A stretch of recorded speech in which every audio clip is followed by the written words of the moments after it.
நீங்கள் அவளோடு எதிர்பார்த்திருக்கின்ற ஒன்றை நான் சொல்ல விரும்புகின்றேன். அது இதுவாகத்தான் இருக்கும். 10.5 10.5 10.5ன்னு சொல்லிகிட்டே இருக்கீங்களே தவிர அவங்க கொடுக்குற மாதிரி இல்லை. அதனால் போராட்டத்தை அறிவியுங்கள்.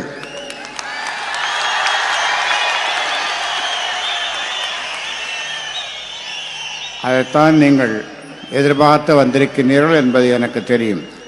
நிச்சயமாக போராட்டத்தை அறிவிப்போம். இதுவரை நடந்திராத போராட்டம் அதுவாகத்தான் இருக்கும். ஆக சொல்லுவாங்க கிராமத்தில் பழமொழி, மயிலே மயிலே என்றால் அது போடாது, இறகு போடாது. அதனால் அதுக்கு அடுத்த வார்த்தை நான் சொல்ல விரும்பல. ஆக அந்த போராட்டத்துக்காக நாம் எவ்வளவு தியாகத்தையும் செய்வதற்கு நாம் தயாராக இருக்கின்றோம். 45 ஆண்டு காலமாக உங்களுக்காக, இந்த மக்களுக்காக, எல்லா சமுதாய மக்களுக்காக 324 சமுதாயங்கள் தமிழ்நாட்டிலே அத்தனை மக்களுக்காகவும் போராடி வருகின்ற, வாதாடி வருகின்ற, போராடி சிலவற்றை வெற்றி பெற்ற, தொடர்ந்து உழைத்து வருகின்ற ஒருவன் இந்த ராமதாஸ். இந்தியாவிலே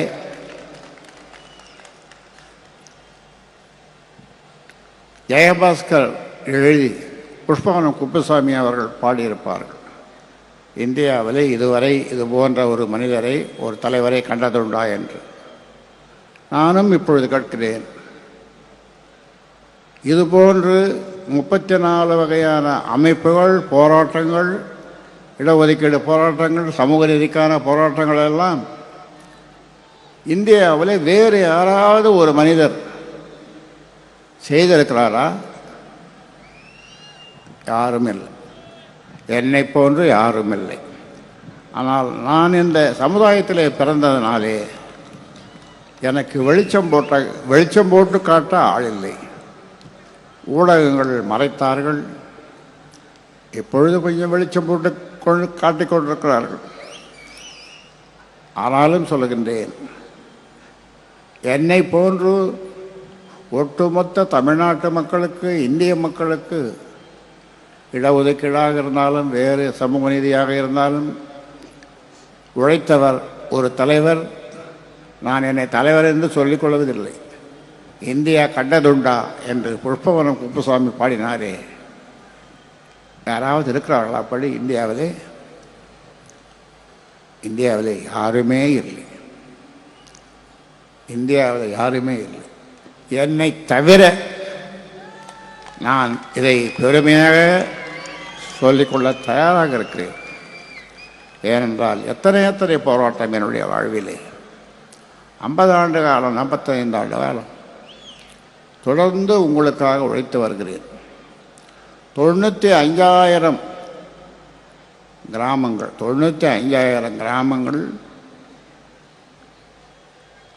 வடக்கு தெற்கு கிழக்கு மேற்கு என்று தமிழ்நாடு பூராவும் என் கால்படாத கிராமங்களே இல்லை என்று சொல்லுகின்ற அளவிற்கு உழைத்தேன். ஓடி ஓடி உழைத்தேன். குடும்பத்தை மறந்தேன், ஓடி ஓடி உழைத்தேன்.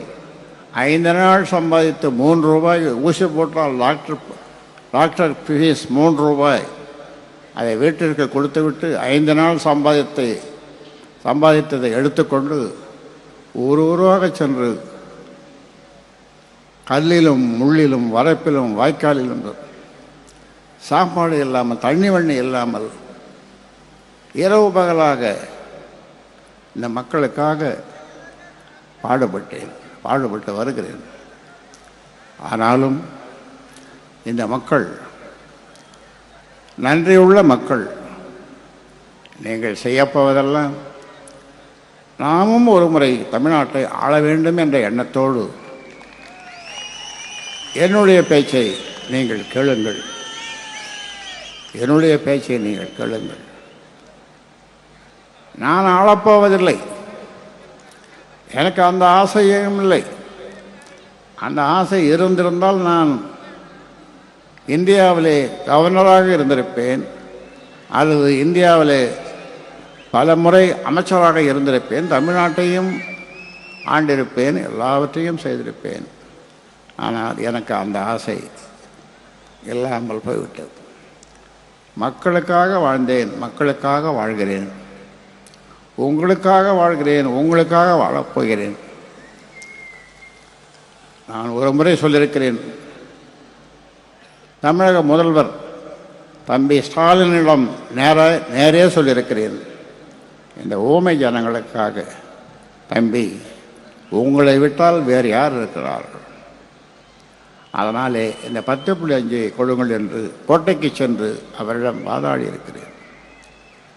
அதனாலே சொல்லுகிறேன், நீங்கள் எல்லோரும் மனது வைத்தால் ஒரு தொகுதியில் 2000 இளைஞர்கள், இளம்பெண்கள், ஒவ்வொருவரும் 100 வாக்குகள், அந்த தொகுதியிலே நாம் வெற்றி பெற முடியும். 50 தொகுதியிலே சாதாரணமாக நாம் வெற்றி பெற முடியும். அந்த ஃபார்முலா சாதாரண ஃபார்முலா. அதனாலே அதை நீங்கள் செய்யுங்கள். ஆனால் எனக்கு தெரியும், பல பேர் அது மாவட்டமோ ஒன்றியமோ நகரமோ ஏமாற்றிக் கொண்டிருக்கிறீர்கள். உழைப்பதில்லை, உழைக்காமல் வேறு எதையோ செய்து கொண்டிருக்கிறீர்கள். ஆனால் நம்முடைய ஓய்வறியா உழைப்பாளி தியாகச்சம்மல் அடிக்கடி சொல்லுவார், ஒவ்வொரு வன்னியர் வீட்டிலேயும் மாடி வீடாக இருக்க வேண்டும், குச்சி வீடு மாடி வீடாக இருக்க வேண்டும், ஒவ்வொரு அந்த மாடி வீட்டின் முன்னாலே ஒரு கார் இருக்க வேண்டும் என்று சொல்லுவார். இப்பொழுது அந்த நிலையை நான் உங்களுக்கு உருவாக்கி இருக்கிறேன். இங்கே இந்த மாநாட்டு திடலை பார்க்க வேண்டும் என்று சொன்னால் 150 கார் வருகிறது. எங்கிருந்து வருகிறது? ஆகாயத்தில் இருந்தால்.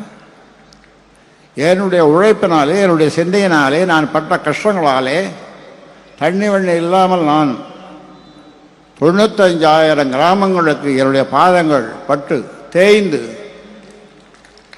உடம்பு என்றும் நான் தெளிவாக இருக்கிறேன், உறுதியாக இருக்கிறேன்.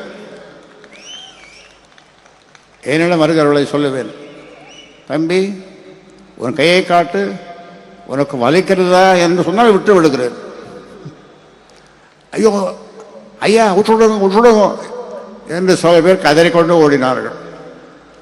அவ்வளவு பலமாக இருக்கிறேன் நான். ஏன்? மேலும் உங்களுக்கு உழைப்பதற்காக, மேலும் உங்களுக்கு உழைப்பதற்காக. உங்களுக்கு நானும் உழைக்கிறேன், உழைக்க தயாராக இருக்கிறேன், நாங்கள் உழைக்க தயாராக இருக்கிறேன். ஆனால் நீங்கள் உங்களிடம் கேட்பதெல்லாம் ஒரே ஒரு ஓட்டு. உங்கள் தங்கை ஓட்டு, அல்லது அக்கா ஓட்டு, உங்கள் அத்தை ஓட்டு, அல்லது பாட்டி ஓட்டு, அல்லது உங்கள் தாத்தா ஓட்டு. முடிஞ்சது. ஆட்சி பீடத்திலே போய் உட்காரலாம். நாம் எல்லோருக்கும் கொடுக்கலாம், எல்லோரும் வாழ வேண்டும். காலையில் எழுந்ததும் ஒரு மனிதன், இந்தியாவிலே அல்லது உலகத்திலேயே ஒரு மனிதன் காலையிலே தூக்கத்திலிருந்து எழுந்ததும் உலகத்தில் உள்ள ஜீவராசிகள் எல்லாம் மகிழ்ச்சியாக வாழ வேண்டும் என்று நினைக்கிற ஒரே ஒரு மனிதன் இந்த ராமதாஸ். இந்த ராமதாஸ் மட்டும்தான். அதனாலே சொல்லுகின்றேன், இவ்வளவு நாள் என்னுடைய பேச்சை கேட்டீர்கள், இளைய மறந்தீர்கள். நம்ம ஆளுங்க, நம்ம பொறுப்பில் இருக்கிறவங்க வேற வேற வேலைக்கு போயிட்டாங்க. இல்லை அரசும் தனியாக நின்று யானை சின்னத்தில் நின்று 4 தொகுதிகளை வெற்றி பெற்றோம். அன்று 4 தொகுதிகளை வெற்றி பெற்றோம். இன்று கூட்டணியிலே சேர்ந்து 5 தொகுதியில் வெற்றி பெற்றோம். இது நமக்கு வெக்கமாக இல்லையா? அசிங்கமாக இல்லையா? கோபம் வரலையா? கோபம் வரலையா? வரலையே. ஏன்னா அவன் நம்மாலே காட்டி கொடுத்துட்டோம். நம்மால் நமக்கே ஓட்டு போடலை. என்ன செய்யுது? அதனாலே இனி அப்படி இருக்கக்கூடாது. அப்படி நீங்கள் ஏதாவது இருந்தீர்கள் என்றால் உங்கள் ஒவ்வொருவருடைய கணக்கையும் முடித்து விடுவேன். கணக்கையும் முடித்து விடுவேன் என்று சொன்னால் என்ன என்ன அர்த்தம்? உங்கள் பொறுப்புகள் உங்களிடம் இருக்காது. வேறொரு நல்ல பையனை, ரியல் எஸ்டேட்டு, செல்ஃபோன் வச்சில்லாத ஒரு நல்ல பையனை, குடிக்காத பையனை, நீ தாண்டா மாவட்டம், நீ தாண்டா எல்லாம் அப்படின்னு சொல்லு. எம்எல்ஏ என்று பார்க்க மாட்டேன். எம்எல்ஏன்னா தூக்கி கடலில் வீசிடுவேன். இந்த வங்க கடல் அல்லது ஏதாவது ஒரு கடல், அதோடு அவன் போனான். இந்த 3 எழுத்து போட்டுன்னு பழைய இது முடிஞ்ச பிறகு இது முடிய போகுது. அதன் பிறகு போட்டுன்னு வீட்டில் இருப்பான். ஏனென்றால் உங்களுடைய கணக்கு பார்க்கப்படுகிறது. உங்களுடைய கணக்கு, உங்களை பற்றிய கணக்கு எடுக்கப்படுகிறது. சும்மா ஏமாத்திட்டு நான் கோட்டைக்கு போவேன்னா எங்கே போகிறது? கோட்டை போய் கிட்ட நின்று வெளியில் நின்று பார்த்துட்டு வரலாம். உங்களை நம்பி தேர்தலில் இறங்கினால் அவ்வளோ. சில பேர் கேட்கலாம், எங்கே கூட்டணின்னா, கூட்டணி பற்றி முடிவு செய்வதற்கு நான் இருக்கிறேன், நான் முடிவு செய்வேன். அதை பற்றி நீ ஒன்றும் கவலைப்பட வேணாம். உனக்கு சீட்டு கிடைக்கணும், நீ எம்எல்ஏ ஆகணும்னா நாளையிலிருந்து போய் கூட உழை. ஏனென்றால் உன்னுடைய உழைப்பை பற்றிய கணக்கு எடுக்கப்படுகிறது. மறைமுகமாக சமூக முன்னேற்ற சங்கத்தின் மூலமாக எடுக்கப்படுகிறது. அதனால் இந்த கணக்கில் இருந்து நீங்கள் தப்பிக்க முடியாது. காக்கா பிடிச்சா ஒன்றும் நடக்காது. கா கா கா கத்தலாம். அது வீட்டு முன்னால் நின்று கத்து, காக்கா காக்கா காக்கான்னு கத்து. ஆனால் உனக்கு ஒன்றும் கிடைக்காது. கிடைச்சதை வச்சுட்டு உழைச்சிக்கோ. ஆனால் இனிமேல் உழைக்கணும். என் தொகுதியை நான் தக்க வைத்துக் கொள்ளுவேன், அல்லது என் தொகுதி வேறு தொகுதியாக இருந்தாலும் அதில் வெற்றி பெறுவேன். 2000 × 50, 2000 பேர் ஆண் பெண் சேர்ப்பேன். அதில் ஒருவர் 50 ஓட்டு என்று சொன்னால் 1,00,000 ஓட்டு வெற்றி உறுதி. இதை மனதிலே வைத்துக்கொண்டு நீங்கள் செல்லுங்கள். இது போன்ற ஒரு அற்புதமான மாநாட்டை யாராவது எங்கேயாவது நடத்த முடியுமா? இறுதி வரை இருந்து ஐயா என்ன சொல்லுகிறார் என்று கேட்டுவிட்டு சொல்லுகின்ற என் உயிரினும் மேலான என் சொந்தங்களே, பாட்டாளி சொந்தங்களே, உங்களால் தான், உங்களுடைய உழைப்பால் தான், உங்களுடைய சிந்தனையால் தான் இந்த சமுதாயம் வாழ்கிறது. இனியும் வாழும். வாழுவதற்கு 50 ஆண்டு காலமாக நான் போராடி வருகிறேன். இனியும் போராடுவேன். ஒரு பொதுக்குழுவிலே சொன்னேன். என்ன சொன்னேன் என்றால், இந்த ஊமை ஜனங்களுக்கு கோலூன்றியாவது காந்தி கடைசி காலத்தில் காந்தி கோலூன்றி நடந்தாரே, அதுபோன்று கோலூன்றியாவது நடந்து இந்த ஊமை ஜனங்களுக்காக நான் பாடுபட்டு உயிர் விடுவேன் என்று முழக்கமிட்டேன்.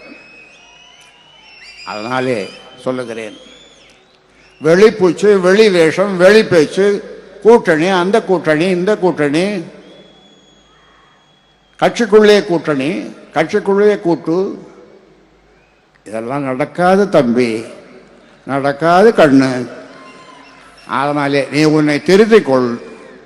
இல்லை என்று சொன்னால் இன்னும் 2-4 செல்ஃபோன் வச்சிருக்கிற, இன்னும் 4 வாங்கிக்க, பொழைச்சிக்கோ, ரியல் எஸ்டேட் பண்ணிக்கோ. ஆனால் நீ இந்த கட்சியில் பொறுப்பில் இருக்கவே முடியாது, இருக்கவே முடியாது. அது யாராக இருந்தாலும் சொல்லுகிறேன். அதனாலே தனியாக நின்ற யானை சின்னத்திலே 4 எம்எல்ஏ, இப்போ கூட்டணியில் இருந்து 5 எம்எல்ஏ. ஒருத்தன் பக்கத்து வீட்டுக்காரன், நம்ம கட்சிக்காரன், இன்னொரு கட்சிக்காரன் நிற்கிறவனை காலை வாடுறான், தோக்கடிக்கிறான். இது நடக்காது இனிமே. உங்களுடைய நாட்கள் எண்ணப்பட்டு கொண்டிருக்கு. அதனாலே உங்களை நீங்கள் மாற்றிக்கொள்ளுங்கள். இல்லை, மாற்றுவதற்கு ஒரு வருவான், இந்த ராமதாஸ் நியமிப்பான். நன்றாக ஞாபகம் வைத்துக் கொள்ளுங்கள். இனி ஏமாற்றும் வேலை நடக்காது, காக்கா பிடிக்கிற வேலை நடக்காது. நான் அந்த கோஷ்டி அப்பக்கம் போனேன், கிழக்கே போனேன், மேற்கே போனேன், வடக்கே போனேன், தெற்கே போனேன் என்று சொல்லி ஏமாற்ற முடியாது பொறுப்பாளர்களே. அதனாலே உங்களுடைய ஜாதகத்தை எடுத்துட்டு வா, தோட்டத்துக்கு கொண்டு வா, நான் பார்க்கிறேன், உங்கள் ஜாதகத்தை கணிக்கிறேன். உன்னை சனி பிடித்திருந்தால், சனி பகவான் உன்னை பிடித்திருந்தால் ஒழிஞ்சு போ, அவ்வளவுதான். எத்தனை பேர் இளம் சிங்கங்கள் காத்து கொண்டிருக்கிறது உன்னுடைய பதவிக்கு. அந்த பதவிக்கு வருவதற்கு காத்து கொண்டிருக்கிறார்கள், உழைக்க காத்து கொண்டிருக்கிறார்கள், ஆட்சி அதிகாரத்திற்கு போக வேண்டும் என்று துடித்துக் கொண்டிருக்கிறார்கள். ஆனால் நீயோ காலை வாரி கொண்டிருக்கிறாய், காலை வாரிக்கொண்டிருக்கிறாய், போகிறவனுடைய காலை வாரிக்கொண்டிருக்கிறாய். இது இனி நடக்காது, நடக்க விட மாட்டேன். அதனாலே எனக்கு 87, நான் 2 மாதம் போனால் 87 வயசு. என்ன கிழவன் வயசாகிடுங்களாம் சொல்லி எவனாவது சொல்லி ஏமாத்த பார்க்காதீங்க. என்னுடைய பலத்தை தெரிந்து கொள்ள வேண்டும் என்று சொன்னால் வந்து என் கையை பிடிச்சப்பார். அதனாலே சொல்லுகிறேன், இந்த கட்சி அல்லது இந்த சங்கம் ஒரு தனி மனிதனுடைய சொத்தல்ல. என்னுடைய உழைப்பாலே 50 ஆண்டு காலம், 45 ஆண்டுகள், 50 ஆண்டு காலம் நான் கடுமையாக உழைத்ததினாலே, நான் அப்பொழுது ஆரம்பிக்கும் பொழுது, கட்சியோ சங்கமோ ஆரம்பிக்கும் போது என்னிடம் பைசா இல்லை. ஆனால் நீங்கள் இப்பொழுது சொகுசு காரிலே வருகிறீர்கள், சொகுசு காரிலே வருகிறீர்கள். மகிழ்ச்சி. ஜே.கே. மணி சொன்ன மாதிரி வீடு இருக்கிறது, நல்ல வீடு, 2 மாடி, 2 காரு இருக்குது, மகிழ்ச்சி. அதுக்காக தான் நான் சொன்ன வந்தேன். ஆரம்ப காலத்தில், சங்கம் வைத்த காலத்திலே சொல்லுவேன், முதல்ல உன் குடும்பத்தை பாரு, 2வது ஒரு தொழில் செய், 3வது கட்சி பண்ணு இல்லை சங்கம் பண்ணு என்றும் சொல்லுகிறேன். அதே போன்று செய்யுங்கள். ஆனால் கட்சி உயிர் என்று நினையுங்கள். அப்பொழுதுதான் நம் கோட்டைக்கு போக முடியும், கோட்டையை பிடிக்க முடியும். அதனால் இதை ஞாபகத்தில் வைத்துக்கொண்டு போகும்போது எண்ணிக்கொண்டு போருங்கள். அவ்வளோதானே நம்ம கதி, நம்ம பதவி, அவ்வளோதானே. ஐயா என்ன பண்ண போகிறாரு, ஐயோ ஐயோ ஐயோ என்று சொல்லிக்கொண்டு போகாதீர்கள். உங்கள் பதவிகளை தக்க வைத்துக் கொள்ளுங்கள், உங்கள் பதவிகளை தக்க வைத்துக் கொள்ளுங்கள். ஏனென்றால் நாம் நினைத்ததை சாதிக்க வேண்டும், சாதிக்க முடியும்.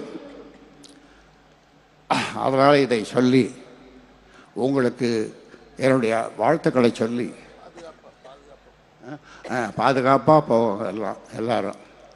இப்போ அருள்மொழி பேசும்போது சொன்னார், 21 பேர் 25 பேர் சுட்டாங்களே, இறந்தாங்களே, ஐயோ என்று யாரும் சொல்லவில்லை. ஐயா வாழ்க என்றுதான் சொன்னார்கள். அது அருள்மொழி சொன்னாருங்க. ஐயா வாழ்க என்று சொன்னார்களே தவிர, லண்டனிலிருந்து வந்த 2 அரியலூரை சேர்ந்த 2 ஒரு தம்பதிகள், அவன் பேர் என்ன, ராஜ்குமார், வனிதா. அந்த ராஜ்குமார் சொல்கிறான், நான் கடவுள் நம்பிக்கை எனக்கு இல்லை, கோவிலுக்கு போனதில்லை, நான் இன்னும் எவ்வளோ காலம் வாழ்கிறேனோ அவ்வளவு காலத்தில் பாதி வருஷத்தை ஐயாவுக்கு நான் கொடுக்கிறேன் என்று கீழே உழுந்து பிறண்டு என்கிட்ட சொல்கிறான். எத்தனை பேர் சொல்லுவீங்க, எத்தனை பேர் சொல்லுவீங்க இது? சில பேர் நினைக்கிறான், ஐயா ஜோசியம் என்கிட்ட இருக்குது, குரு திசை, அவன் சனி திசை, அந்த திசைன்னு அவன் புலம்பின்னு இருக்கான். அப்படி சொல்கிறான். ஒரு வாரத்துக்கு 10 நாளைக்கு முன்னால் ஒருத்தர் எனக்கு ஃபோன் பண்ணான், ஐயா எனக்கு பிறந்த நாள், நான் வாழ்த்து சொல்கிறேன். அவன் 10 பேருக்கு ஃபோன் பண்ணி நான் கடவுள்கிட்ட பேசிட்டேங்கிறான். இந்த 10 பேரும் மறுநாள் விசாரிக்கிறாங்க, என்ன நேற்று கடவுள்கிட்ட பேசிட்டோன்னா பைத்தியம் முடிச்சுட்டான் அவனுக்கு.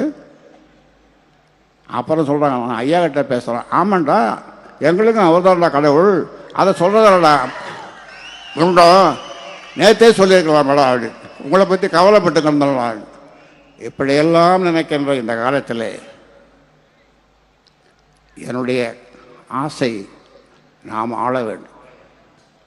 நாம் ஆள்வதற்கு கடுமையாக உழைக்க வேண்டும். நாம் ஆளணும் கோட்டைக்கு போகணுன்னா நான் கொண்டு அங்கே போய் நின்று கத்துவேன், கோட்டையில் நின்று கத்துவேன், கத்துட்டு ஆளுவோமா? அதனால் நான் சொன்னதை மறக்காமல் கேட்டு ஒழுங்காக கட்சியை பலப்படுத்துங்கள், கட்சியை வளருங்கள். என்னால் உழைக்க முடியாது என்று சொல்லுகிறவர்கள் தீர்மானமாக அந்த பதவியை சொல்லுங்கள், நான் வேறு ஒருவரை நியமிக்கிறேன். அதனாலே பத்திரமாக நீங்கள் வீடு செல்ல வேண்டும் என்று கேட்டு, இவ்வளோ பெரிய மாநாட்டை யாரால் நடத்த முடியும்? எந்த சமுதாயத்தில் நடத்த முடியும்? அவ்வளோ பெரிய மாநாடு எண்ணி பார்க்க முடியவில்லை. அதனாலே உங்கள் அனைவருக்கும், இந்த மாநாட்டினுடைய வெற்றிக்காக உழைத்த அனைவருக்கும், குறிப்பாக ஆறுமுகத்திற்கு என்னுடைய பாராட்டை தெரிவித்து முடிக்கிறேன். நன்றி, வணக்கம்.